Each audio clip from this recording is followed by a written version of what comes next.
Hello and welcome back. Today we're going to do a quick overview of cell respiration. This is really just a brief introduction to this topic. We're going to go into more detail in a later chapter, but this is sort of like the basics. So to start off, let's just go over kind of what cell respiration is and also the formula. So this is the controlled release of energy from organic compounds to produce ATP. So basically what this means is we're using glucose, we're using food, sugars, and oxygen, and we are producing energy as a byproduct. So for this, we have glucose and oxygen as reactants, and then carbon dioxide, water, and energy as products. There are two types of cellular respiration, and we're going to spend more time talking about anaerobic today, but aerobic is what we as humans go through more often. So anaerobic is a partial breakdown of glucose, has a really small yield of ATP, but can happen when there's no oxygen present, and it produces lactic acid or ethanol and carbon dioxide as its products. Aerobic cellular respiration uses oxygen and is the complete breakdown of glucose with a large yield of ATP. So this is where you get like 32 to 36 ATP as a byproduct. This produces carbon dioxide and water. So some big differences between the two. Anaerobic happens in the cytoplasm only. It only goes through glycolysis and then it goes through a process called fermentation. So anaerobic happens outside of any organelle, like membrane-bound organelle, whereas aerobic respiration happens in the cytoplasm. It starts there, but then it moves into the mitochondria, and the rest of the aerobic cycle goes through the mitochondria itself. So it does go through glycolysis, just like anaerobic respiration, but then continues on and goes through the link reaction, Krebs cycle, and electron transport chain.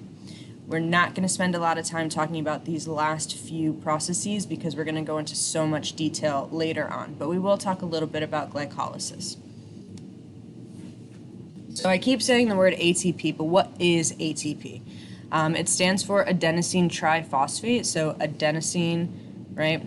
Adenine, tri, phosphates, okay? So we have our sugar, our base, and then our 3 phosphates. It's an energy molecule. It's an immediate source of energy for cell processes. There are tons of things that ATP is used for. These are some examples, right? So polymer assembly, active transport, nerve transmission, growth and repair, movement, bioluminescence, if an organism can do that. And how energy is released is the bond between the 3rd phosphate and the 2nd phosphate is broken, and the energy is released from the breaking of that bond. So, starting with glycolysis, let's just talk briefly about this. So anaerobic respiration, this is glycolysis. Remember that aerobic respiration also starts with glycolysis, and the process is the same in both. So we start with glucose, and we break down glucose into 2 molecules of pyruvate. Through this, we also see that hydrogen carries NADH from an oxidized precursor of NAD+, okay? So we put in 2 ATP, and we get out 4 ATP, right? So we put in 2, get out 4, so a net gain of 2 ATP. That's not a lot. That's like kind of lame. Of course, energy is energy, right? We like having any amount of ATP, but a net gain of 2, that's like not that worth it. So some processes in animals, that pyruvate that is created at the end of glycolysis is then converted into lactic acid. In plants and yeast, the pyruvate is converted into ethanol and carbon dioxide. So there are different forms of anaerobic respiration. By doing this, the organism is able to restore stocks of NAD+, which then the organism can use to produce ATP via glycolysis. So this is like a cyclical process where you're continuously producing NAD+, so you can continue to go through this. So you can make small amounts of ATP sort of indefinitely, but it's such a low amount of ATP that it's not really sustainable on a long term. So I said this happens in animals, this happens in humans. So when you are contracting your muscles, when you're working out, when you're running, when you're exercising, that requires high amounts of energy. Tons of energy. And when you exercise at a high intensity, the energy demands exceed what's available and what oxygen levels can provide. This is why when you're running like really long distance and then all of a sudden you get like a cramp, or like you start to like breathe really heavily and it seems like you can't like catch your breath, because you just broke down all of like your ATP into ADP, and so now your body's beginning to break down glucose anaerobically, and so you're producing lactic acid, which is fine. Your body can then use the lactic acid and break it back down afterwards, but you're producing such a high amount of lactic acid that is causing muscle fatigue and is causing the cramps that you're getting in your body. So yeast fermentation, bacteria can also ferment. So in yeast fermentation, it results in ethanol and carbon dioxide. This is used in food. You see this Saccharomyces, so it produces alcohol. Ethanol is the intoxicating agent within that alcohol, and it can also produce bread. The CO2 that's produced causes the dough to rise. And then you've got different types of bacteria that can ferment to produce food products like yogurt, cheese, soy sauce, kimchi, anything like that. You have this bacterial lactic acid, which modifies the proteins that are in those foods to give it sort of that like tang that you sometimes taste in like dairy products and stuff like that.